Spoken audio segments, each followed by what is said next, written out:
a todos, bienvenidos nuevamente a nuestro canal Ortopedia 101. En esta ocasión vamos a comenzar la presentación de este podcast titulado Fracturas que no son fracturas, el cual contará de 2 episodios. Y a continuación comenzamos con el episodio número 1. Existen una serie de entidades que pueden ser confundidas con la fractura y en ocasiones algunas de ellas pueden presentar fractura, como es el caso de los huesos accesorios. También existen otras como las epífisis que pueden ser confundidas con fracturas, calcificación yuxtacortical, condiciones multipartitas, foramen nutricional, pseudofracturas y la presencia de huesos sesamoideos. Debido al extenso del tema, en este episodio vamos a abordar solamente la de los huesos accesorios, que para abreviar su nombre la llamaremos OS. Los huesos accesorios son centros de osificación separados, localizados adyacentes a los huesos. Con el tiempo, estos centros pierden la oportunidad de osificarse con el resto del hueso al que están cercanos y en muchas de las ocasiones están adosados a los mismos mediante bandas fibrosas. En caso que logre la osificación de los mismos, se observan alargamientos y prominencias óseas. Los huesos accesorios pueden confundirse con fracturas con mucha facilidad, pero a la vez pueden sufrir fracturas, lo cual hace muy difícil su diagnóstico. Los elementos radiográficos son de vital importancia para descartar que precisamente no son una fractura, porque por ejemplo ellos son redondos, tienen bordes regulares, están rodeados de hueso cortical, por lo general son bilaterales y existen otros huesos accesorios en la misma zona anatómica donde se encuentran. Tenemos que tener en cuenta que existe un grupo de diferencias entre hueso accesorio y fractura al tener en cuenta algunos elementos. Por ejemplo, la superficie del hueso accesorio es regular, en caso de fractura es irregular. El hueso cortical está íntegro en el hueso accesorio, sin embargo, en caso de la fractura existe rotura del hueso cortical. La bilateralidad está presente en el hueso accesorio, así que aparece de forma bilateral, no así la fractura. Y en caso de los huesos accesorios, existen otros huesos accesorios que van a estar presentes, sin embargo en la fractura esto no ocurre así. A continuación vamos a empezar a describir algunos de los huesos accesorios que tienden a confundir con fracturas y que en ocasiones también pueden sufrir fracturas. A continuación presentamos cada uno de ellos. Os subfibulares o el os subfibulares. Lo vamos a decir en estas palabras para no crear confusión. Ellos se localizan en la punta del malleolo tibial y el malleolo peroneal. De 6 a 12 años hay un centro de osificación en estas zonas. Algunos autores plantean que se debe a una osificación por trauma sobre el ligamento deltoideo en caso de los subtibiales. Varían de forma ovalada a triangular. Son observados mejor en la proyección antero-posterior del tobillo. En estas imágenes podemos observar el os subtibiales, como se observa en este círculo, aquí en esta flecha blanca y aquí en esta flecha podemos observar este os subtibial. Por su parte, el os subfibular se localiza en la punta del peroné, como podemos observar en la punta distal, aquí esta flecha blanca y aquí esta imagen de reconstrucción observamos el os subfibular. El os tibiale, también conocido como hueso accesorio navicular, es el más frecuente de todos en el pie. Aparece entre los 10 y 12 años de vida. Se localiza en la parte medial del escafoide tarsiano y o el hueso navicular, como se conoce. En él se inserta el tendón del tibial posterior, de ahí la predisposición a sufrir algunas fracturas de tipo abusivas.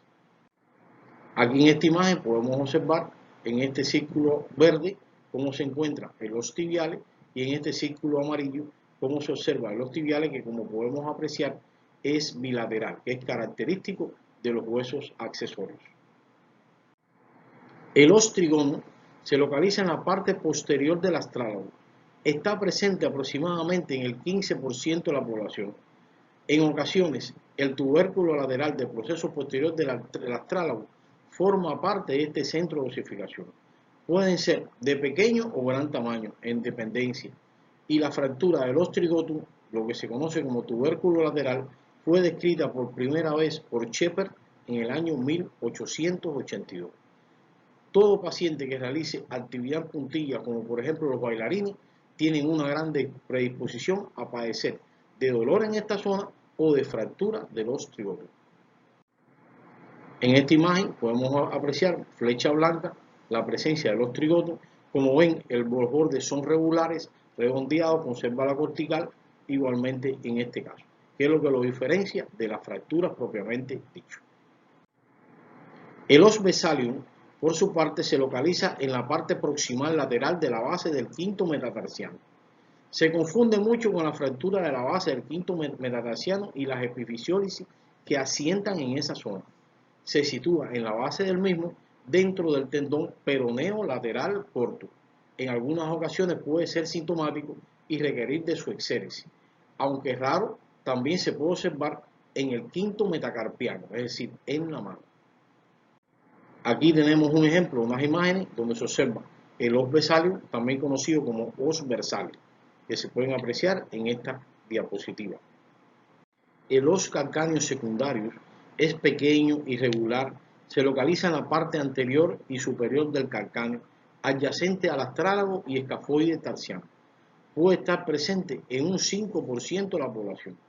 Es difícil de diferenciar de las fracturas en esta zona, en especial en la que ocurre en el proceso anterior del calcáneo. Se necesita en muchas ocasiones de radiografía en varias proyecciones y de la tomografía axial computarizada para hacer el diagnóstico de esta fractura o diagnosticar esta variante de hueso accesorio. Aquí tenemos unas imágenes de los calcáneos secundarios que se puede observar en estas vistas tomográficas. El os supranavicular, es decir, el hueso accesorio supranavicular, se localiza en la parte superior de la articulación astrálago-escafoidea, distal a la superficie articular del astrálago.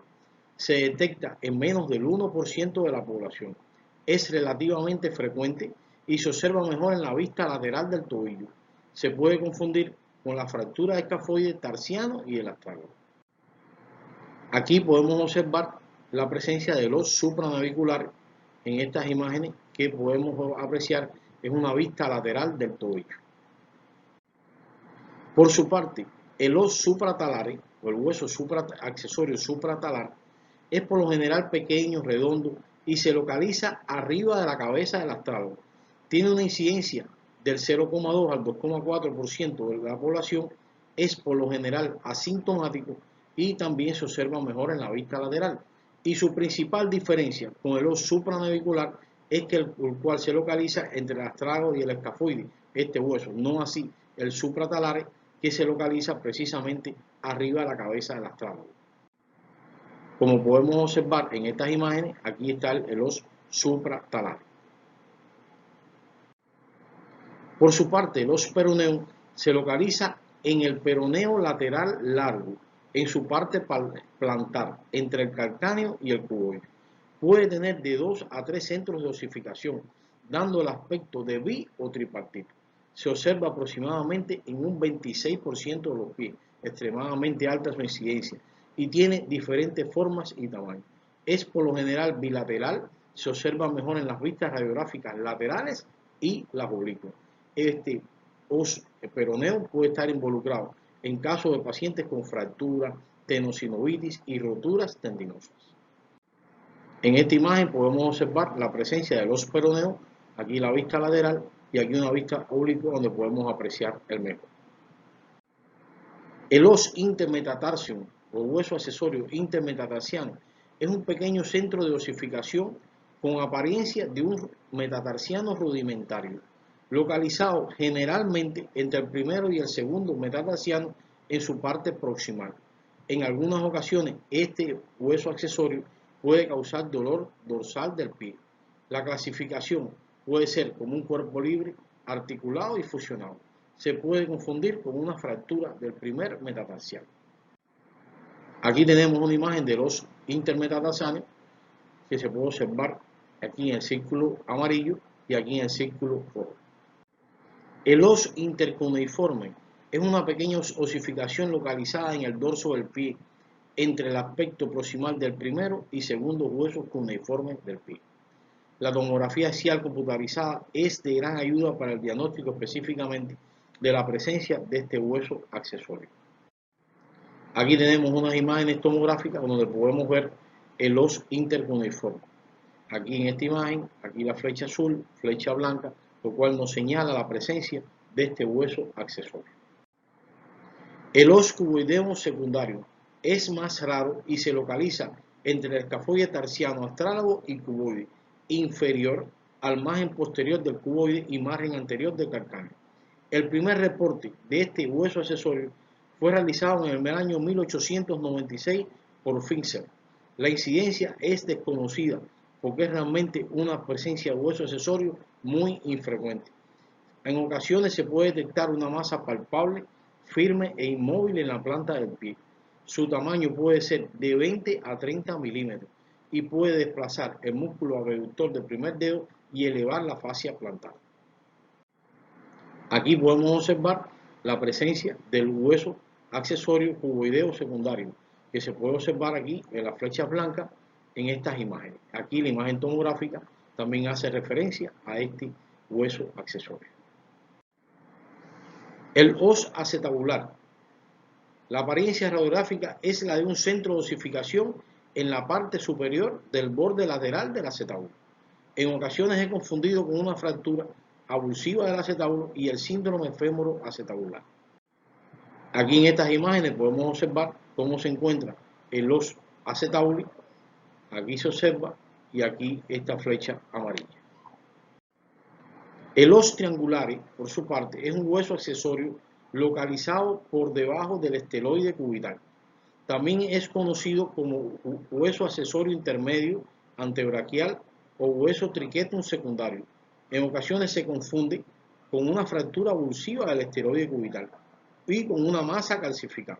Es por lo general bilateral y ayuda a diferenciar de la fractura del esteroide cubital. Este es un elemento importante a tener en cuenta para hacer su diagnóstico diferencial. Y esta presencia de este hueso triangular accesorio se puede observar también en el esteroide radial. Aquí tenemos algunos ejemplos en el círculo amarillo, el os triangulares y en este círculo rojo. Por su parte, el escafoide o central, es decir, el hueso central del escafoide, debemos decir que se debe fusionar en el tercer mes de vida fetal, pero por alguna razón su fusión no se lleva a cabo. Tiene una incidencia del 0,3 al 1,6%. En raras ocasiones se observa libre entre el escafoide, el capitelar, el trapezoide y se confunde con una fractura. Sí se asocia muy frecuentemente a otros huesos accesorios de la mano, lo cual ayuda indiscutiblemente para su diagnóstico. Aquí podemos observar la presencia del escafoide o centrales en esta imagen y aquí en una reconstrucción tomográfica. El os acromial o el hueso accesorio acromial. Entre los 15 y 18 años de edad existen diversos centros de osificación en el acromio, los que se fusionan unos con otros y luego a la escápula. La persistencia de estos centros de osificación en el acromio se llama os acromial. Tiene una incidencia que puede ser del 1 al 15% y es bilateral en el 60% de los casos, lo cual ayuda indiscutiblemente a su diagnóstico. Son de diferentes formas y tamaños. Se debe diferenciar de las fracturas del acromio y tendinitis calcificada del supraespinoso, ya que comparten la misma región anatómica. Aquí tenemos unos ejemplos de os acromial que se observan con las flechas de color rojo. El os calcis, también conocido como hueso accesorio del calcáneo, es un centro de osificación normal secundario. Se desarrolla entre los 5 y 12 años de edad para fusionarse definitivamente alrededor de los 17 años. Tiene bordes irregulares, de ahí que se confunde con otras fracturas, además de los centros de osificación múltiples de forma fragmentada. Las radiografías bilaterales ayudan al diagnóstico diferencial. Es un centro de osificación caracterizado por marcada radiodensidad, lo que lo confunde con la necrosis vascular y la enfermedad de Sieber, pero el dolor y la hiperestesia ayudan al diagnóstico de estas últimas entidades, además del incremento de la radiodensidad al compararlo con el otro lado. Aquí observamos en esta imagen la presencia del os calcis. Otra de las variantes puede ser el olecrano o llamado también patella cubitis, también conocida como el os sesamoideum tricipitale. El centro de osificación del olecrano comienza su fusión entre los 8 y 10 años y termina su fusión alrededor de los 16. Por lo general son dos centros, uno se fusiona con el otro y luego con el olecrano. Son por lo general bilaterales y simétricos. El centro de osificación del olecrano forma parte de este y no de la patella cubitis. Es necesario el diagnóstico diferencial en caso de fracturas del olecrano y en pacientes que son aún esqueléticamente inmaduros. Aquí podemos observar en esta imagen la presencia de patella cubitis, lo cual se puede apreciar en la vista lateral del codo. Esperamos que este tema haya resultado de tu interés. Si te gustan nuestros temas de ortopedia, por favor suscríbete a nuestro canal Ortopedia 101. Déjanos tus comentarios, comparte nuestros contenidos con tus familiares, amigos y colegas. Muchas gracias por tu atención y te esperamos en nuevas presentaciones de Ortopedia 101.